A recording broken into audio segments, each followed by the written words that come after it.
mientras, entre que vamos a dar unos 2, 3 minutos más para conectarnos, para que se conecte más la audiencia, nos presentamos. Por aquí me encuentro en el equipo de Geosintéticos de México, aquí en la empresa Manco Wavin.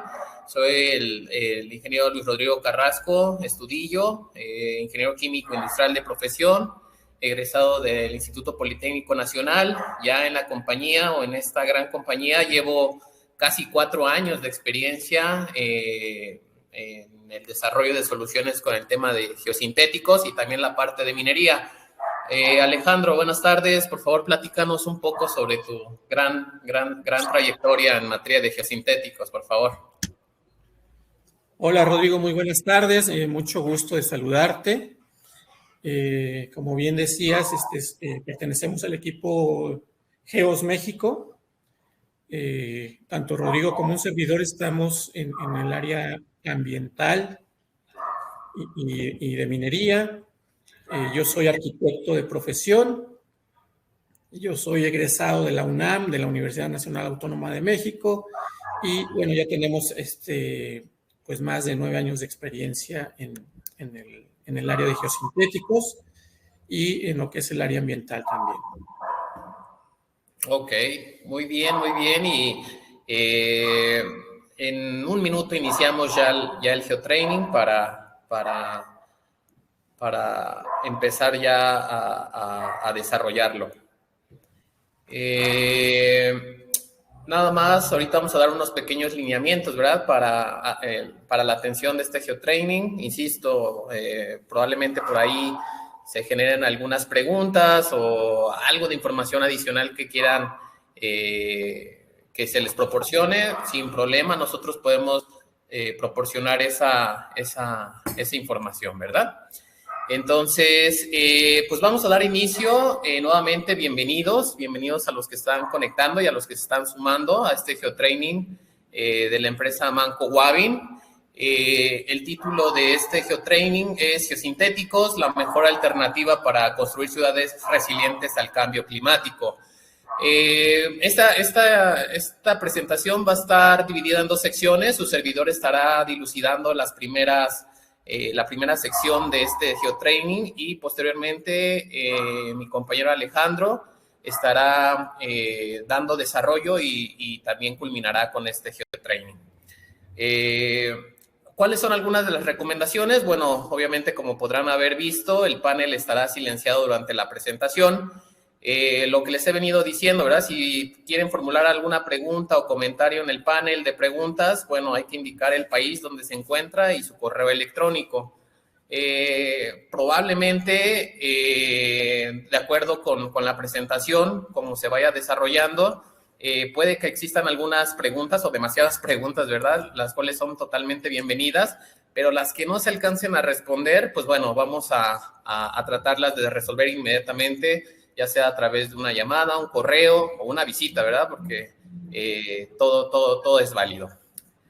Bien, esta es la agenda que vamos a desarrollar en conjunto. Son 5 aspectos bastante interesantes. El primero de ellos vamos a ver el tema de la problemática ambiental,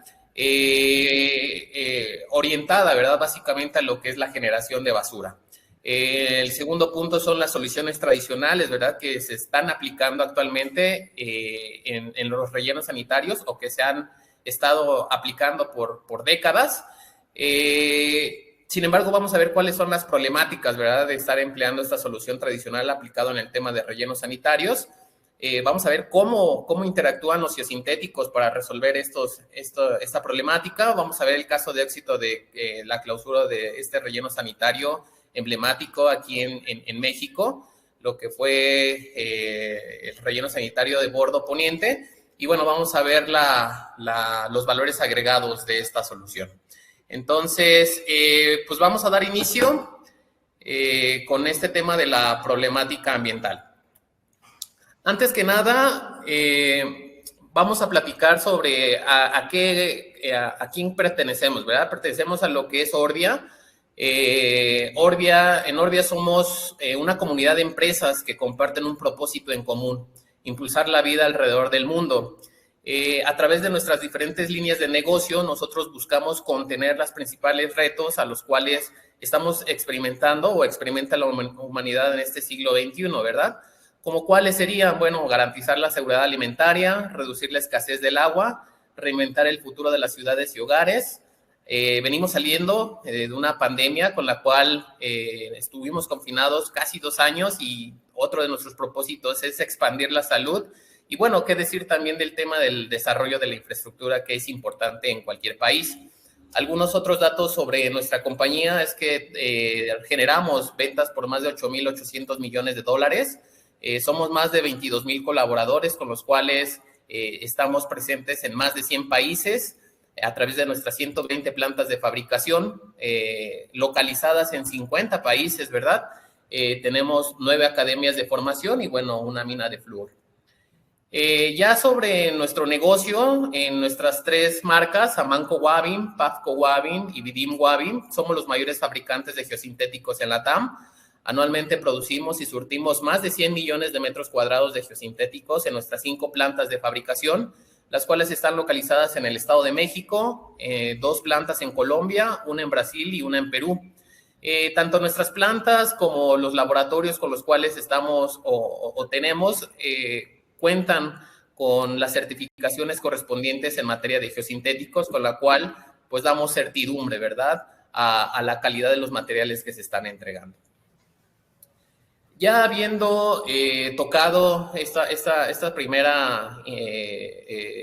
aspecto, vamos a centrarnos ya en esta problemática que no nada más experimentamos en lo que es México o Latinoamérica, sino a nivel mundial, el tema del crecimiento demográfico. La modificación de las actividades productivas y el incremento de la demanda de los servicios han rebasado sin duda la capacidad del ambiente para asimilar la cantidad de residuos que genera la sociedad. Otros factores también como la economía, calidad de vida, servicios básicos de salud, seguridad y oportunidades laborales hacen que las personas que antes vivían o se situaban en lo que eran zonas rurales tengan que emigrar a las ciudades y bueno, desafortunadamente las autoridades locales no se dan abasto para tal efecto, ¿verdad? Vamos a poner un caso, una situación aquí en México. Esta es la Ciudad de México, como ahora se conoce, anteriormente el Distrito Federal, y vamos viendo cómo ha sido el crecimiento poblacional de esta ciudad. En el año 1900, según lo que es la INEGI, sobre una superficie de 27.4 kilómetros cuadrados estaban instalados 344,000 habitantes.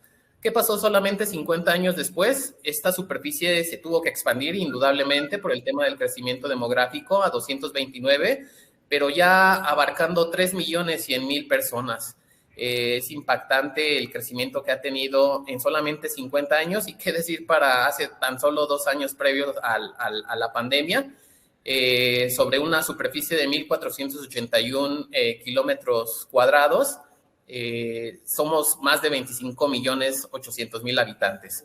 Si se van dando cuenta cómo va la mancha urbana y bueno, esto va generando distintas problemáticas, ¿verdad?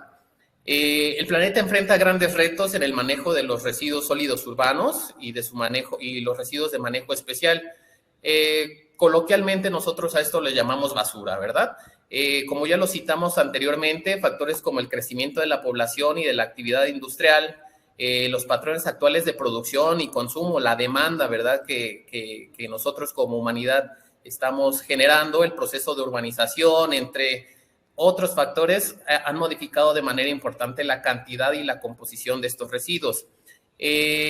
Por ejemplo, nuevamente en la Ciudad de México, la generación de residuos se incrementó alrededor de 10 veces, pasó de 3 millones de toneladas en la década de los 50 a 32 millones de toneladas.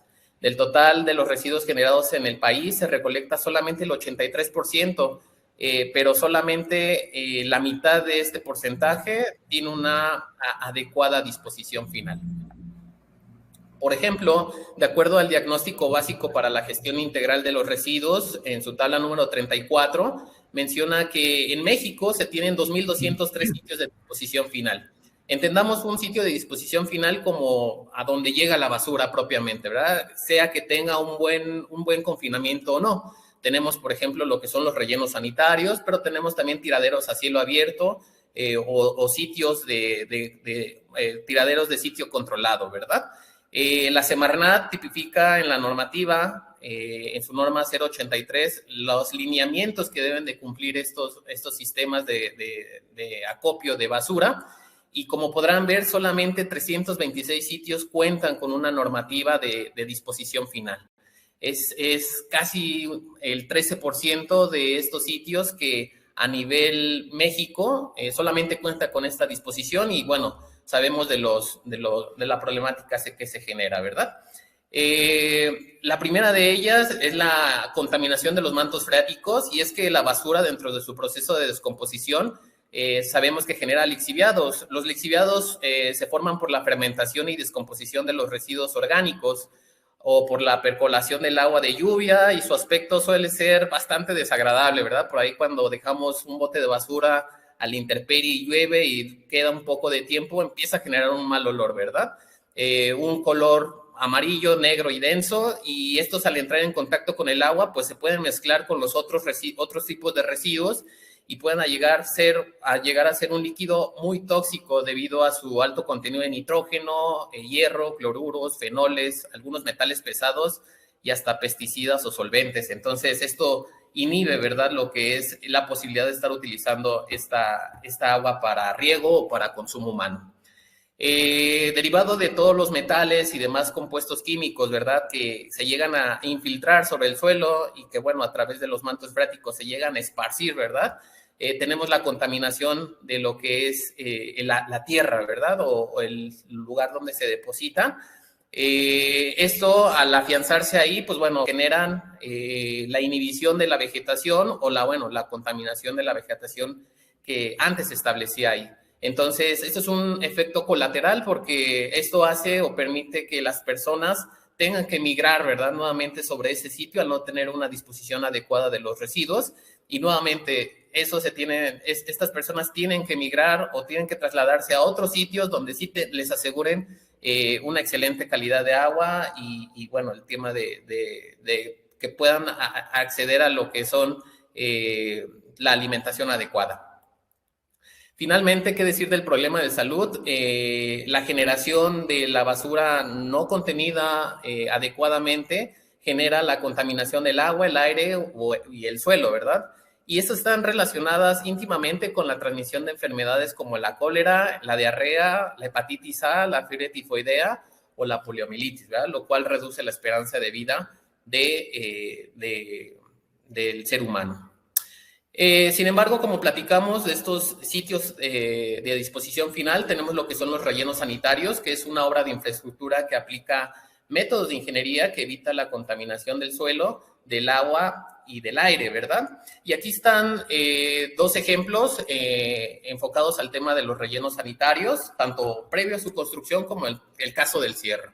En la parte de la construcción de un relleno sanitario, anteriormente y en la normativa que les acabo de mencionar, tipifica que, bueno, para poder contener este tipo de lixiviados necesitamos generar una barrera impermeable, ¿verdad?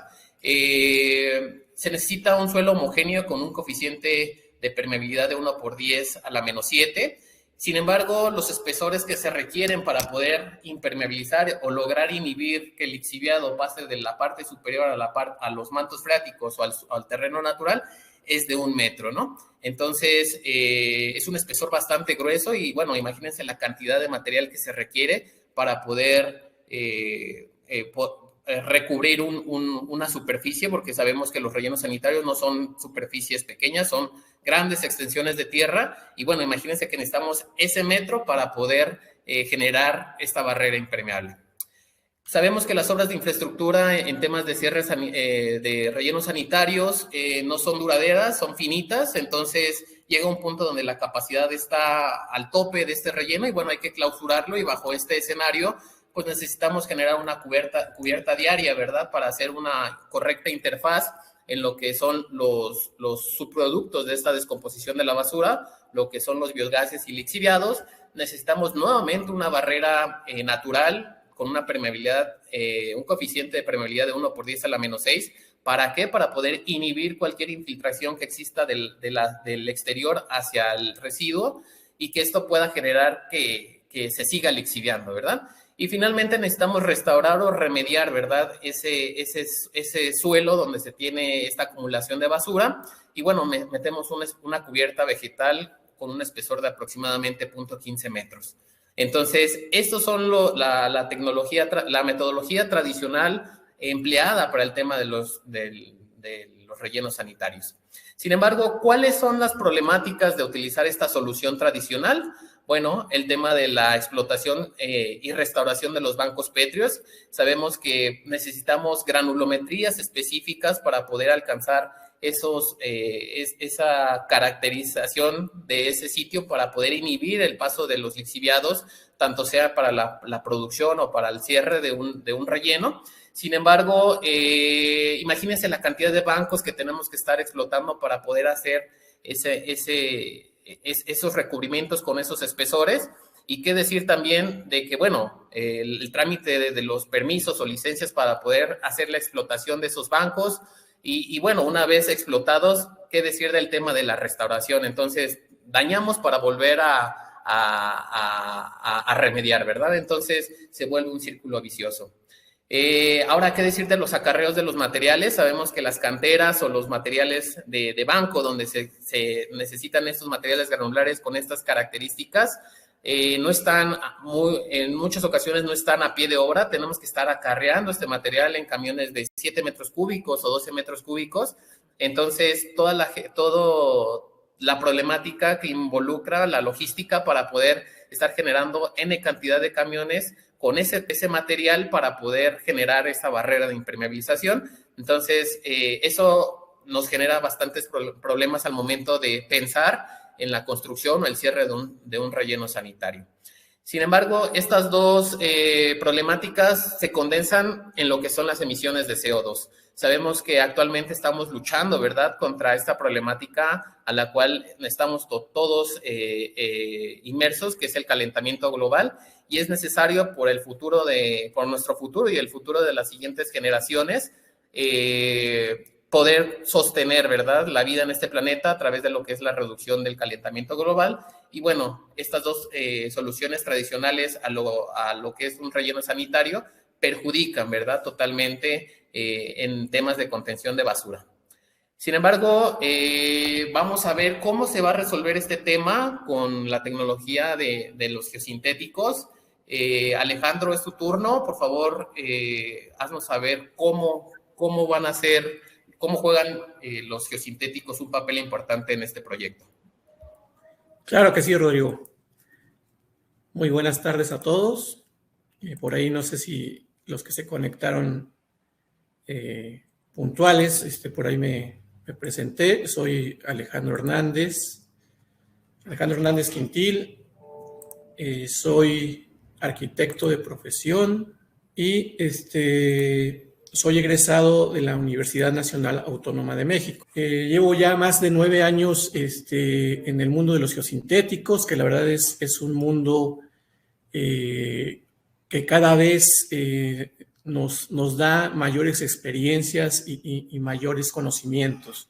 Y empecemos con este punto 3 de cómo resolver el tema de la basura con geosintéticos. Como ya nos ha platicado Rodrigo, uno de los principales problemas mundiales que tenemos en la actualidad es la gran cantidad de desechos que producimos por persona y cómo impacta esto en las grandes ciudades, ¿no? Como es el caso de la Ciudad de México. Debido a esto, se necesita proyectar grandes espacios donde tengamos el bien de destinar la disposición final de los residuos sólidos urbanos y contar con procesos eficientes que desde su conformación y planeación se pueda estar haciendo en cada relleno sanitario una planta de separación de basura, plantas de reciclaje, plantas de composta y un manejo y una logística que sean eficientes para la operación de los rellenos sanitarios. Las ciudades obviamente requieren de estos manejos de residuos sólidos urbanos y también del manejo de sus aguas residuales. Para ello se necesitan nuevas tecnologías y para hacer frente a estos desafíos, una alternativa exitosa es el uso de los geosintéticos. Y aquí vamos a ver dos geosintéticos que es las geomembranas de HDPE, de polietileno de alta densidad, también pueden ser de baja densidad, y los geotextiles no tejidos. Pero, ¿qué es una geomembrana? Algunos de ustedes me imagino que ya tienen conocimiento de las geomembranas, algunas personas que nos acompañan, pues les vamos a indicar lo que es una geomembrana, que es una barrera impermeable, es una lámina sintética, flexible, que nos ayuda a la protección del ecosistema. Puede ser que estemos protegiendo lo que es el suelo, el subsuelo, los mantos freáticos y las aguas subterráneas. Esto es una barrera impermeable que evita la filtración de sustancias contaminantes al subsuelo. Pero esta geomembrana, para los que conocen distintos materiales geosintéticos, la geomembrana es el único geosintético que está diseñado para estar a la tiene un coeficiente de permeabilidad de 1/10 hasta a la menos 14, es un grado de permeabilidad muy bajo, tiene entre otros beneficios que minimiza el impacto ambiental, además de esto resiste los rayos ultravioleta, tiene un menor costo contra alternativas tradicionales, es un material que se puede instalar de forma rápida y tiene por lo mismo un costo-beneficio muy alto al tener un prolongado tiempo de vida. Los revestimientos con geomembrana de polietileno protegen los suelos y la contaminación que pudiera emanar en este caso de la basura, los lixiviados, para que no pasen al subsuelo y contaminen todas las aguas subterráneas, generando un impacto positivo en el medio ambiente. Sus usos son muy variados. Inicialmente la geomembrana fue diseñada para el sector minero. Por eso los rollos de geomembrana son rollos de grandes dimensiones, porque habría que cubrir grandes extensiones de terreno en el sector minero. Por ello fue diseñado así. Posteriormente se ha abierto mucho el abanico del uso de la geomembrana en rellenos sanitarios, en recubrimientos de las celdas, en confinamientos de residuos sólidos urbanos, en el sector de la agricultura, también para captar agua para que se utiliza para el riego, para el ganado, para los canales, llevar los canales de riego a distintos lugares y sobre todo también para lo que es el almacenamiento del agua y evitar que se filtre el agua. En los sectores en los que se utiliza la geomembrana está, como les comentaba, la minería. En la minería están las presas de jales, los patios de lixiviación, los canales de conducción, las piletas de solución rica, tanques de almacenamiento, incluso para evitar los derrames de combustibles, ¿no? Y en el medio ambiente, pues también tiene un gran uso, sobre todo en el caso de que estamos ahorita hablando de los rellenos sanitarios, los confinamientos de residuos tóxicos, plantas de tratamiento de aguas residuales, los lagos artificiales, protecciones secundarias en casos de derrames, lo que se llama almacenamiento de agua, las ollas de almacenamiento de agua, los jagüeyes también en el sector agrícola, los canales de riego, de distribución, los cultivos con hidroponía y también en acuacultura también se pueden hacer los estanques circulares para criadero de peces, para criadero de camarones y de otras especies como la tilapia. Y para esto se necesita, aparte de la geomembrana, otro material geosintético que lo va a ayudar a proteger a lo que es la geomembrana, que son los geotextiles. Los geotextiles son textiles planos, permeables, que pueden ser tejidos o no tejidos, que se utilizan en contacto con el suelo y se utilizan mucho en proyectos de ingeniería civil, para aplicaciones geotécnicas. Su clasificación puede ser tejidos y no tejidos. Tienen muchas características, como lo es el formado de fibras entrelazadas, punzonadas por agujas. Su estructura es tridimensional y eso evita que, en este caso, la geomembrana llegue a punzonarse o a perforarse. Muchas veces en los terrenos donde se va a colocar la geomembrana, pues no se puede llegar a conformar debidamente el terreno. Entonces, hay que proteger de las piedras, de objetos, ramas incluso que quedan ahí en el terreno, el geotextil llega a absorber esas imperfecciones. Sus aplicaciones pueden ser, correcto, les decía, sus aplicaciones pueden ser, aquí en México, por ejemplo, hay 4 normativas de geotextiles, ¿no? Unos pueden ser utilizados para terracerías, otros para la separación, estabilización y refuerzo de suelos, para sistemas de subdrenaje, para bases y subbases, y la cuarta es para repavimentaciones. En este caso, vamos a hablar sobre un caso de éxito, que es esta clausura del relleno sanitario. Para los que no son de México, podemos decir que este es el relleno sanitario de la Ciudad de México. Y un dato importante, el geotextil de polipropileno es un geotextil que tiene excelentes propiedades mecánicas, y esto hace que la protección al sistema de punzonamiento, a la resistencia de un punzonamiento en la geomembrana, hace que se eleve esa resistencia hasta un 89% con un geotextil de polipropileno. Eso es un punto muy importante que debemos de tomar en cuenta para los proyectos, porque muchas veces por economizar en algún proyecto tratan de poner la geomembrana solamente de forma directa, pero si ustedes ven el costo-beneficio de meter un geotextil de polipropileno con sus propiedades mecánicas, pues eleva casi al doble la resistencia, incrementa la resistencia al punzonamiento. Vamos a ver la ubicación de bordo poniente. Los invito aquí a los que están fuera de México que vean aquí la ubicación. Aquí nos vamos acercando a México. Vamos hacia la Ciudad de México y el bordo poniente está en los límites de la Ciudad de México con el Estado de México. ¿Sí?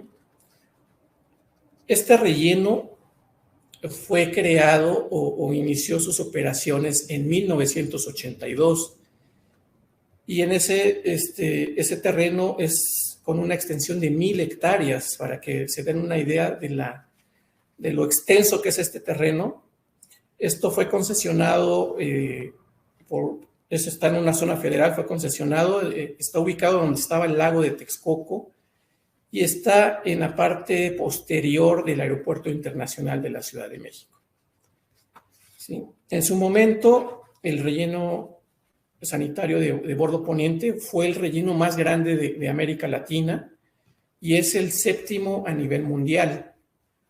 Lo que reporta la Ciudad de México es que la recepción de basura por día llegaba a ser hasta de 13,000 toneladas de todos los residuos que se generan en la Ciudad de México y algunas zonas conurbadas.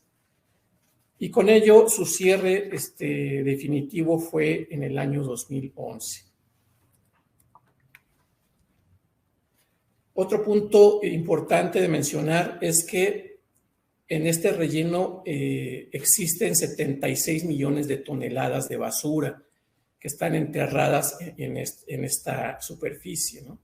Y esta basura pues genera 1.5 millones de toneladas de gas metano que está buscando salir, y por ello también la importancia de hacer una clausura en forma con todo un esquema de red de tuberías para la captación del biogás y toda la impermeabilidad que puede dar la geomembrana y la protección con el geotextil. De esta cantidad de toneladas, el relleno sanitario pues cuenta con una planta de composta y una de combustibles alternos, y el 32% de las toneladas de basura son aprovechadas para lo que es la composta, y otro porcentaje también es para combustibles alternos. Más datos del relleno, pues es que este relleno fue trabajado en 4 etapas. Alguna de ellas, el relleno no tenía mucho de operación cuando fue el sismo de 1985 aquí en la Ciudad de México, que fue un sismo muy terrible con muchas pérdidas humanas, con muchos edificios y construcciones que se derrumbaron, y una gran cantidad de todos esos escombros fue depositada en este relleno, ¿no? en ese momento, pues prácticamente se usó una etapa para todo ese tipo de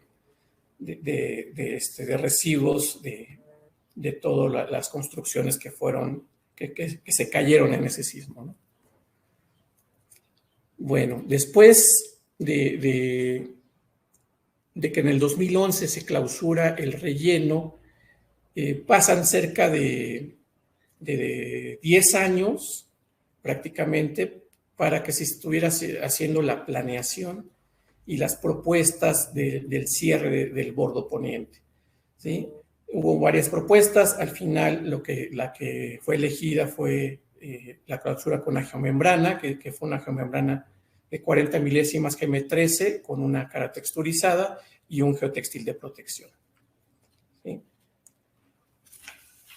Para que se pudiera realizar una clausura en forma y bien realizada, pues es muy importante la calidad de la instalación, ¿sí? Existe un manual de instalación internacional que emitió la IAGI. La IAGI es la Asociación Internacional de Instaladores de Geosintéticos, en la cual viene toda una serie de protocolos de pruebas que se tienen que realizar para verificar las uniones, y que la termofusión, que es por medio de calor, con una cuña caliente, algunos la conocen como wedge o como una máquina automática, se haga todas estas uniones por medio de termofusión.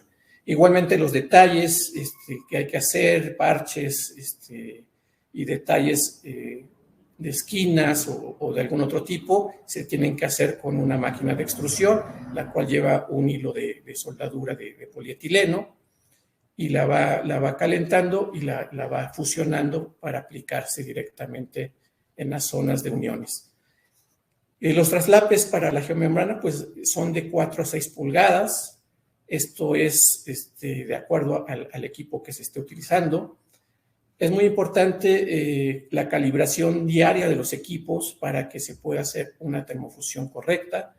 Estas calibraciones inician con la jornada laboral, se hacen lo que se denomina pruebas de inicio, y estos son pruebas de hacer uniones en un tramo de 3.30 metros.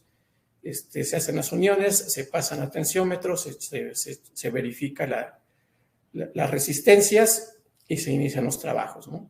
Es muy importante esos 3 factores para la termofusión, lo que es la temperatura, la presión y la velocidad que se debe de calibrar en las máquinas. Dependiendo del espesor de la geomembrana, pues, y a las condiciones climáticas, es la temperatura a la cual se fusiona. Un promedio en este tipo de geomembrana de 1 milímetro, pues es como de 435 grados centígrados la termofusión, para que ustedes se den una idea del calor que se aplica. Una presión de 40 y una velocidad de 6.5 hasta 8 metros por minuto, ¿no? Es lo que generalmente se hace en esta instalación de geomembrana de 1 milímetro. También se hacen las pruebas destructivas y no destructivas. Las destructivas se aplican a cada 150 metros lineales de soldadura con cuña caliente. Se realiza un corte, se cortan unos cupones, que son unas tiras larguitas de 1 pulgada de ancho por 6 de largo. Se pasan al tensiómetro y se verifican los valores que cumplan con las pruebas de desliz y de desgarre, para verificar que esté cumpliendo y esté bien hecha la termofusión. Las no destructivas, pues son aplicaciones que se hacen con pruebas de presión de aire. La máquina de doble rodillo de cuña caliente deja en medio un canal que queda abierto. Por ahí se inyecta aire a presión, se inyecta una presión de 30 psi, se deja por 5 minutos y se verifica que no baje más de 2 libras de presión. Si baja más de 2 libras, quiere decir que ahí existe una fuga, se debe de revisar a detalle las uniones y se deben de reparar las fallas, ¿sí? Otra prueba es la de la bomba de vacío, que se aplica donde hay soldaduras de extrusión. Se aplica una solución jabonosa, se mete una bomba de vacío que succiona y si existe una fuga va a generar burbujas y hay que volver a reparar y a verificar que ya no existe alguna fuga.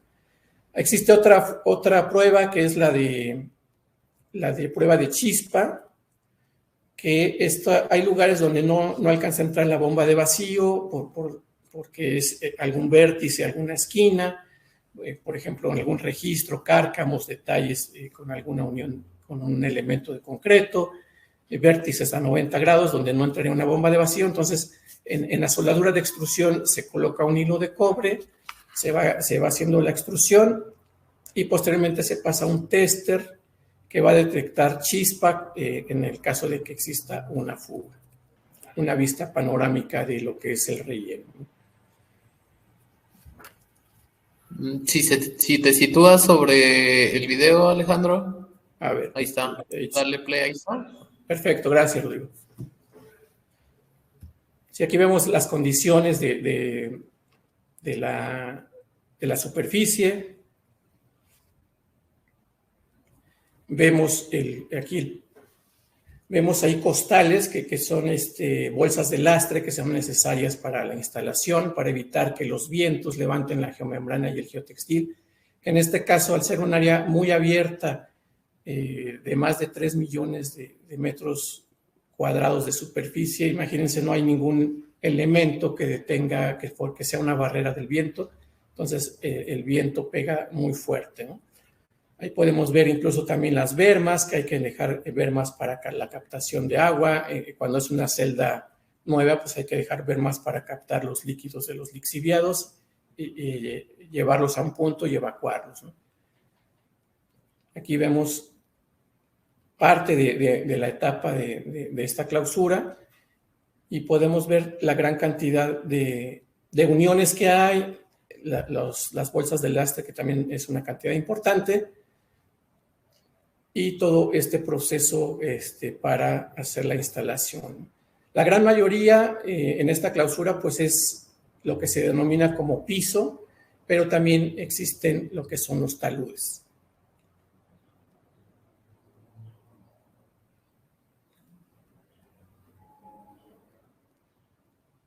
Ahí también vemos la gran cantidad de lixiviados que se van generando con estas capas de basura. Por ello, lo digo, la importancia de que contemos con un material muy, muy bueno, pero también con una mano de obra calificada, que garantice la instalación para que esto sea totalmente impermeable, ¿no?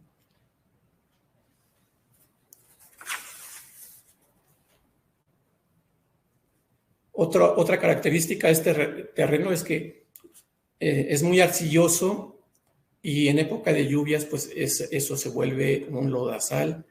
Es muy, muy complicado trabajar.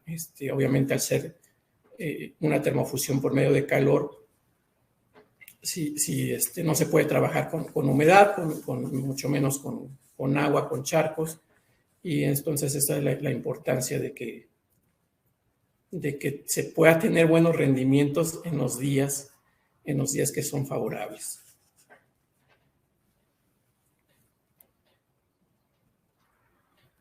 Todo eso, para la gente que nos acompaña de otros países, pues todo eso era parte del lago de Texcoco aquí en México.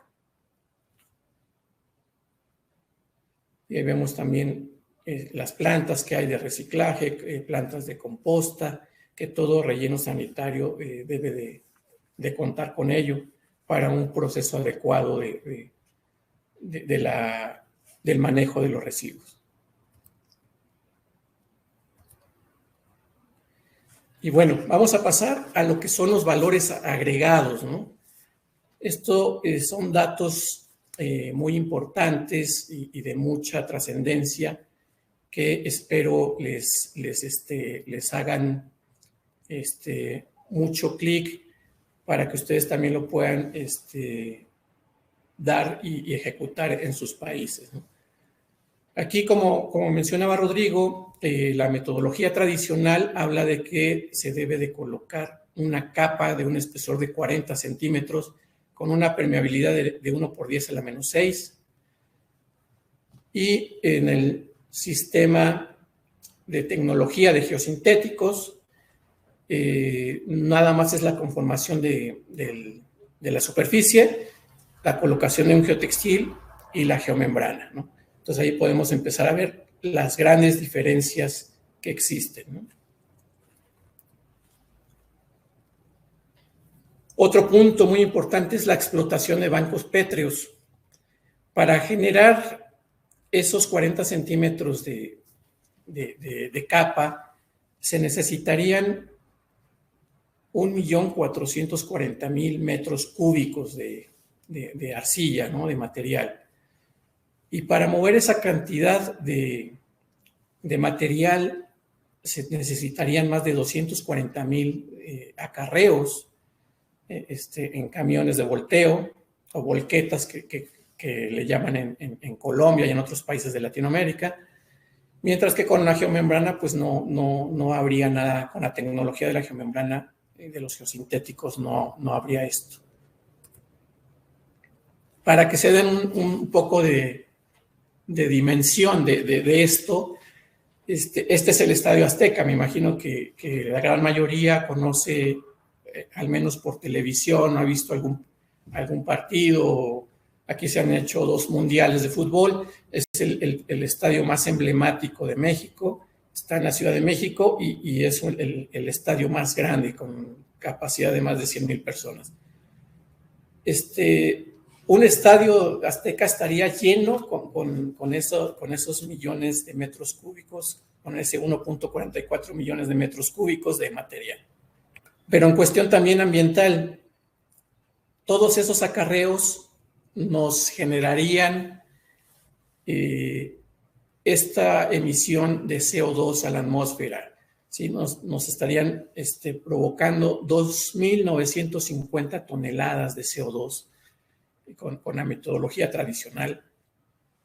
Mientras que con la tecnología con geosintéticos, nada más estamos hablando de 218 vehículos, en este caso plataformas, donde se mueven los materiales, y estos 218 plataformas estarían emitiendo 157 toneladas de CO2. Podemos ver que la diferencia es abismal, es un 95% de reducción de CO2, que esto es solamente en el transporte de los materiales.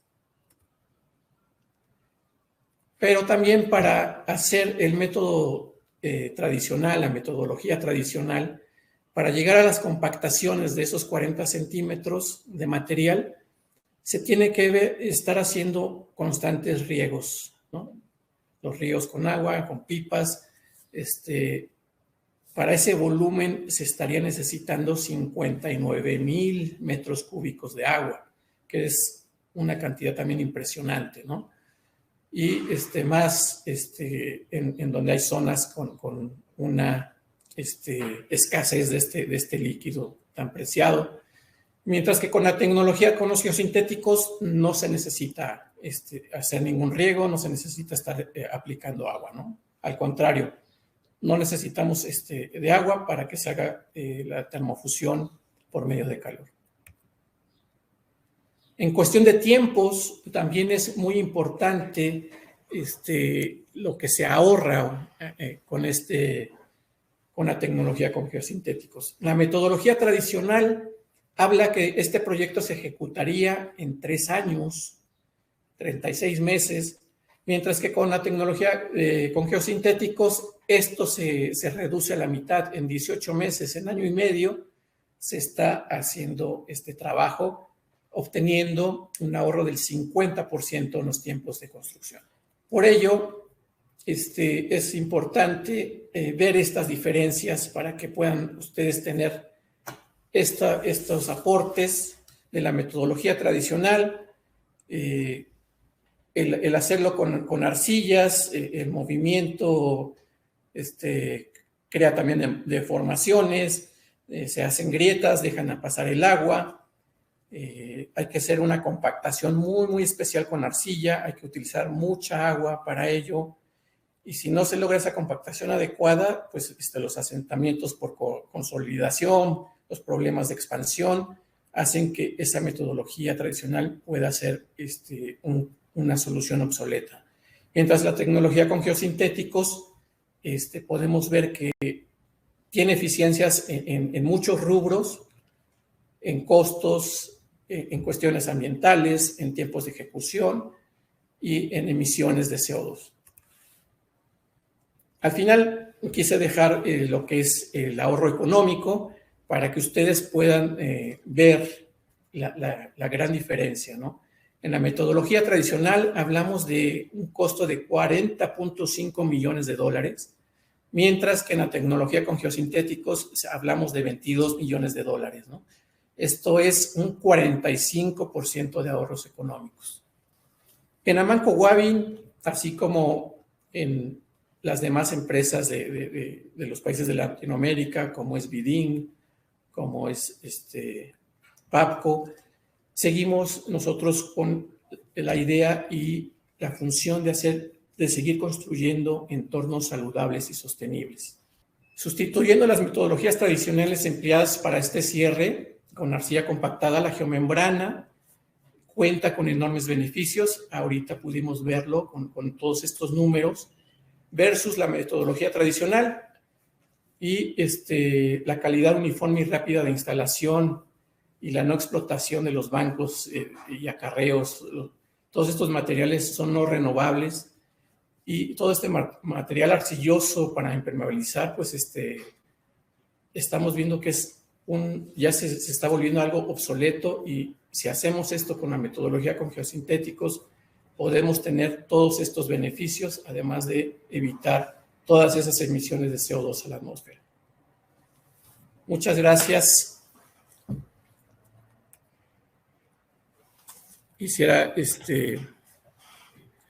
pues agradecerles a todos por su presencia. Igualmente lo que comentaba mi compañero Rodrigo al inicio de la plática, en la parte derecha tienen el espacio de chat. Ahí pueden ustedes hacernos las preguntas que ustedes quieran. Es importante que nos puedan indicar el país de donde nos mandan esas preguntas y algún correo para que podamos apoyarles con las respuestas, ¿no? y a darles una asistencia. Un dato también importante es que nosotros contamos con todo un soporte técnico, con un equipo de ingenieros que ponemos a la disposición de todo mundo para apoyarlos en sus proyectos y darles la mejor solución. Muchas gracias. No sé si quieras comentar algo más, Rodrigo. No. Fuerte abrazo para todos. Muchas gracias. Por ahí surgieron algunas preguntas en cuanto a alguna normativa. Roberto, con todo gusto, por ahí vamos a compartirte la normativa, ya sea en temas o manuales, ¿verdad? Para el tema de la construcción de rellenos, o en el tema de la certificación o las pruebas de calidad enfocadas a la parte del suministro o la instalación de los geosintéticos, ¿verdad? Entonces, sin ningún problema, va a estar esta grabación, por ahí la van a compartir en nuestros canales de YouTube. Si tienen LinkedIn, por favor síganos, por ahí estamos publicando constantemente información bastante útil en materia de todas nuestras soluciones, no nada más aplicadas a la parte ambiental o minera, sino también en temas de infraestructura, carretera, muros en suelo reforzado, etcétera. Entonces, con todo gusto por ahí vamos a estar totalmente conectados con ustedes, y nuevamente agradecerles. Gracias, Alejandro, por ahí por esta cátedra que nos diste en materia de geosintéticos, y vamos a estar publicando los próximos webinars con los cuales pues, vamos a seguir atendiendo o resolviendo estas problemáticas que actualmente tenemos. Muchas gracias y estamos a sus órdenes. Gracias, Alejandro. No, y gracias a ti también, Rodrigo. Muchas gracias. Que estén bien. Buena tarde. Hasta luego.